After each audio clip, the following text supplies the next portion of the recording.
सोचिए, क्या हो जब एक इंसान जो बिल्कुल जीरो पर है, सब कुछ खो चुका है, उसे अचानक सच देखने की एक अनोखी ताकत मिल जाए।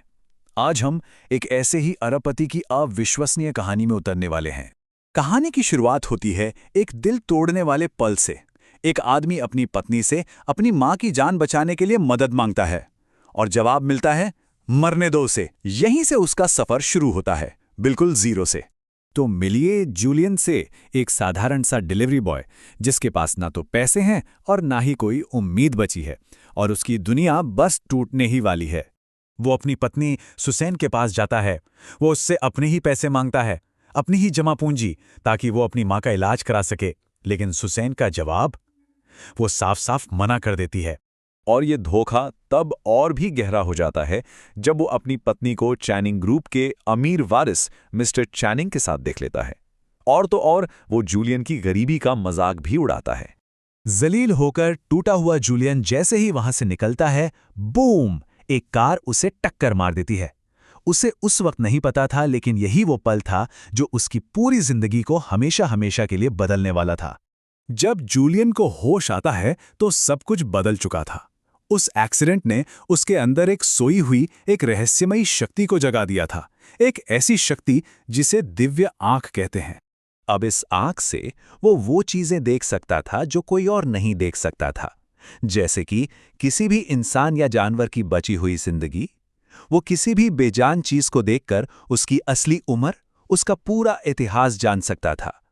और आगे चलकर तो ये शक्ति उसे बीमारियां और उनके इलाज तक बताने लगी। अब जूलियन के लिए सबसे पहला काम क्या था? जाहिर है अपनी मां के लिए पैसे जुटाना। तो वो अपनी इस नई पावर को टेस्ट करने के लिए सीधा पहुंच जाता है एक एंटीक बाजार। वहां उसकी नजर एक जेड पेंडेंट पर पड़ती है। दुकानदार के लिए तो वो महज एक कबाड़ का टुकड़ा था, लेकिन जूलियन की दिव्य आंख जानती थी कि उस पेंडेंट का असली सच क्या है।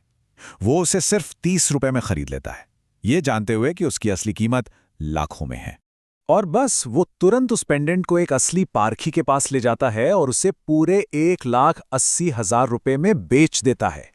एक ही सौदे में उसकी मां के अस्पताल का पूरा बिल तैयार था। लेकिन ये पावर सिर्फ पैसा बनाने के लिए नहीं थी। जूलियन को जल्द ही समझ आ गया कि वो इससे लोगों की जान भी बचा सकता है। अपनी इसी शक्ति से वो वेंडी शॉ नाम की एक पावरफुल सीईओ को एक भयानक कार क्रैश से बचाता है, और यहीं से उसकी जिंदगी में एक नए और बहुत जरूरी रिश्ते की शुरुआत होती है। अब वेंडी की मदद करने के लिए जूलियन एक फैमिली पार्टी में उसका मंगेतर बनने का नाटक करता है। लेकिन यहां उसे वेंडी के शक्की रिश्तेदारों का सामना करना था, जिन्हें किसी भी हाल में अपनी काबिलियत साबित करनी थी। तो दावत में एक के बाद एक महंगे तोहफे आते हैं। एक अनमोल जेड़ का राजदंड, एक प्राचीन सियाही का पत्थर।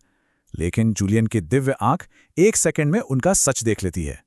वो सब नकली थे। और फिर जूलियन अपना तोहफा सामने रखता है, एक टूटा फूटा बेकार सा दिखने वाला बर्तन। लेकिन उसके अंदर 200 साल पुरानी शाही हाथी दांत की एक कीमती बोतल छिपी थी। ये देखकर तो पूरे परिवार के होश ही उड़ गए। और बात यहीं खत्म नहीं होती। वो शहर के एक बहुत ही पावरफुल आदमी मिस्टर वुड की 30 मिलियन की एक पेंटिंग को भी नकली साबित कर देता है। इस एक पल ने जूलियन को शहर के बड़े बड़े लोगों के बीच इज्जत और पहचान दिला दी। तो अब जूलियन के पास पैसा भी था और शहर के सबसे पावरफुल लोगों का साथ भी। तो अब बारी थी उन लोगों की जिन्होंने उसके साथ गलत किया था। अब बदला लेने का वक्त आ चुका था। वो अपनी एक्स वाइफ सुसैन और मिस्टर चैनिंग की शादी में पहुंचता है, लेकिन वो वहां कोई तोहफा नहीं बल्कि तबाही लेकर आता है। अपने नए सहयोगी विक्टर फॉस्टर, जिसे ड्रैगन कीप मास्टर भी कहा जाता है, को सिर्फ एक फोन कॉल करके वो शादी की रस्मों के दौरान ही पूरे चेनिंग ग्रुप को बर्बाद कर देता है। उनके शेयर गिर जाते हैं, गोदामों में आग लग जाती है और एक ही दिन में पूरा परिवार सड़क पर आ जाता है। असल में जूलियन ने विक्टर फॉस्टर की जान बचाई थी और इसी एहसान के बदले में विक्टर उसे अपना वारिस, अगला ड्रैगन कीप मास्टर बना देता है।